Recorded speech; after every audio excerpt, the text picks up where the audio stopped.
जो समारोह होते हैं महापुरुषों के, ये किसी साम्राज्य था। न्याय के लिए वीर विक्रमादित्य की बहुत सभी धर्मों को, सभी समाजों को न्याय मिल सके। जय हिंद, जय भारत।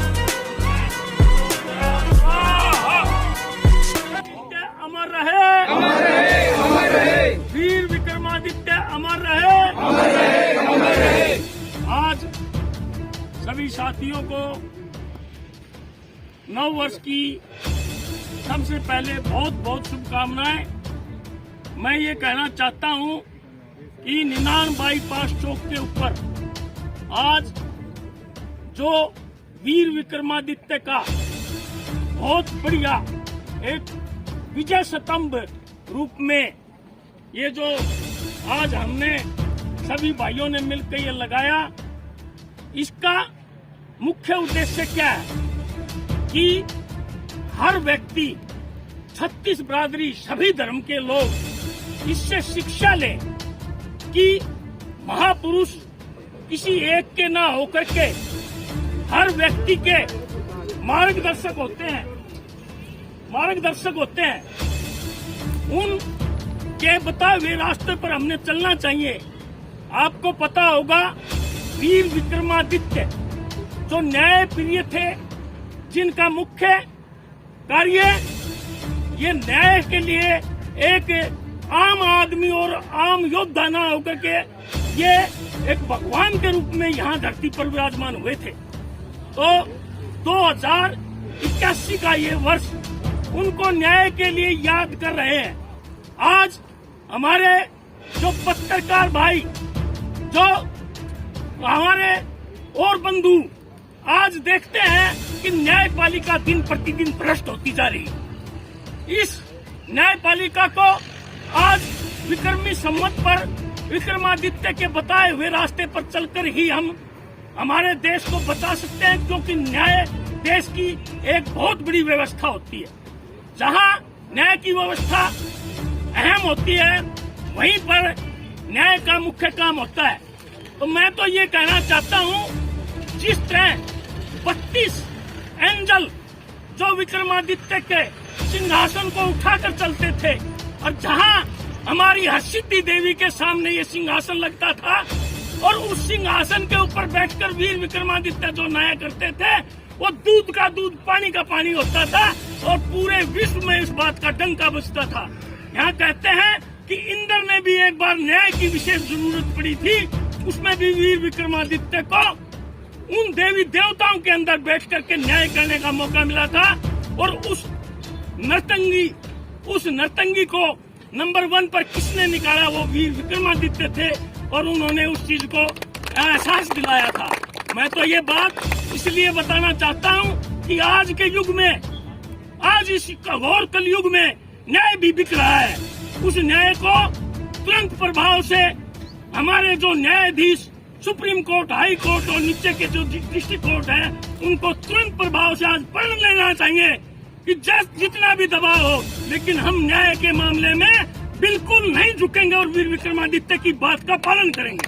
तो मैं आज सभी साथियों को यही कहना चाहता हूं कि ऐसे अवसरों पर हर व्यक्ति को, 36 बिरादरी को इन लोगों से प्रेरणा लेनी चाहिए।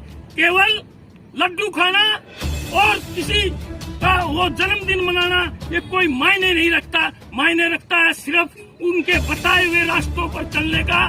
पूरे भारतवर्ष में नहीं, पूरे विश्व के अंदर विक्रमादित्य के बताए हुए रास्ते पर चलना चाहिए। और एक एक जो विक्रम सम्मत है उसका ध्यान रखना चाहिए, क्योंकि आज भी पंडित जो गणना करते हैं तो हमारे वीर विक्रमादित्य के बताए हुए मार्ग से करते हैं, और जो भविष्यवाणियां होती है वो भी इसी संवत, विक्रमादित्य संवत से ही की जाती है। तो मैं ऐसे वीर योद्धा और ऐसे न्याय प्रिय योद्धा को सत सत नमन करता हूँ। जय हिंद, जय भारत। Thank you. 2081 की नव वर्ष की बहुत बहुत शुभकामनाएं देता हूँ। आज विक्रमादित्य चौक निनान बाईपास पर एक हवन यज्ञ के साथ बड़े समारोह का आयोजन किया गया, जिसमें वीर विक्रमादित्य की आज एक विजय स्तंभ के रूप में तस्वीर लगाई गई। और मैं तो ये कहना चाहता हूं कि ये जो समारोह होते हैं महापुरुषों के, ये किसी एक बात जाति बिरादरी के ना होकर 36 बिरादरी और हर धर्म के होते हैं। वीर विक्रमादित्य के बारे में हम एक ही बात कहना चाहते हैं कि उनका साम्राज्य न्यायप्रिय साम्राज्य था। न्याय के लिए वीर विक्रमादित्य की बहुत बड़ी विश्व भर में प्रसिद्धि थी। 32 एंजल का उनका न्याय सिंहासन था।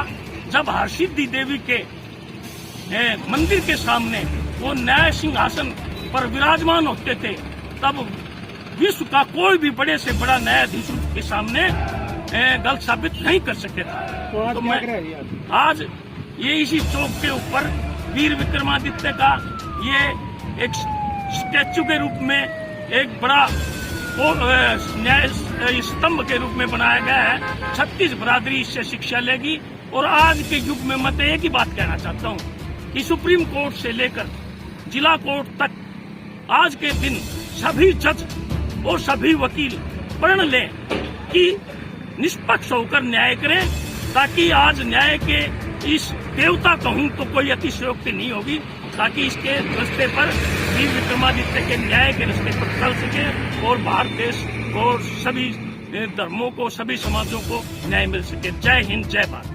ठीक।